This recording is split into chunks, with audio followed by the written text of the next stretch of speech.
Hello and welcome to another fun-filled edition of Adam's Music Box, where today we celebrate the 1968 release of Johnny Cash's quintessential album Live at Folsom Prison.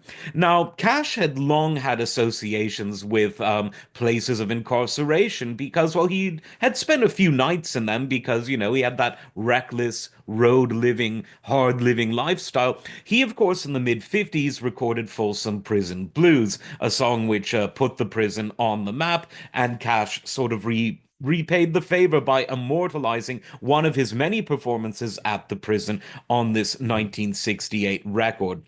Now, Johnny Cash represented a side of country and Western music that I think we tend to forget about today, since we're sort of several decades on into the popification, even Disneyfication, if you will, of country and Western music. I would compare and contrast, though, the origins of country and Western with two distinct yet related genres, blues and gospel. From a musicological point of view, they have a lot of commonalities, but from a social point of view, they are the opposite. Gospel music is all about Christ. It's all about elevating the soul, calming the soul, keeping those hearing the music and indeed those performing the music on the narrow path. Where blues music is all about having fallen into sin, it's all about meeting the devil at the crossroads. And these two elements have always existed in country and Western music. On the one hand, you have both in terms of music and in terms of country and Western culture, you have the straight and narrow. You have the Christian influence that you can hear in a lot of Nashville music. And in terms of film, you have someone like John Wayne, who represented someone who was clean cut and upstanding. But then you have this other aspect. You had, the dirty, gritty aspect, the aspect of the Wild Wild West where the sheriff is corrupt and where people do what they please.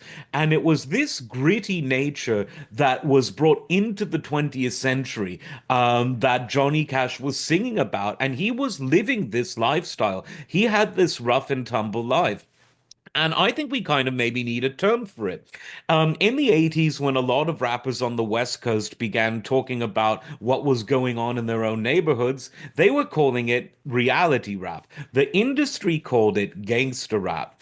And so with Johnny Cash, we could do the same. We could call it reality country and Western, or we could call it gangster country. I think that I can already see that a lot of people in the media might favor that. But that is what Johnny Cash was. He was the gangster with the guitar, and he felt very comfortable performing for the prisoners.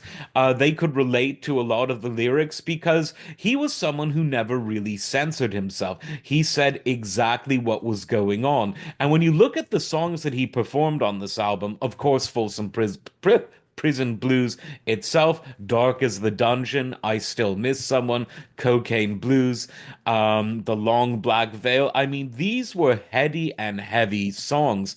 And it's one of the reasons why people love this album so much, because not only did it capture a moment in time in terms of the historic weight of the concert, but it also captured a moment in time where this kind of music really struck people, where this country and Western style music was able to be raw and unvarnished and real and gritty and talk about things on what at that time were the edges of society.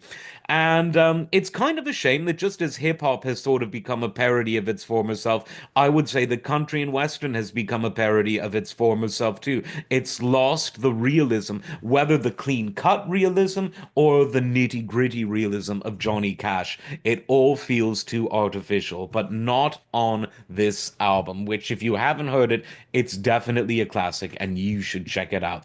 Like, subscribe, and we'll see you next time. Take care.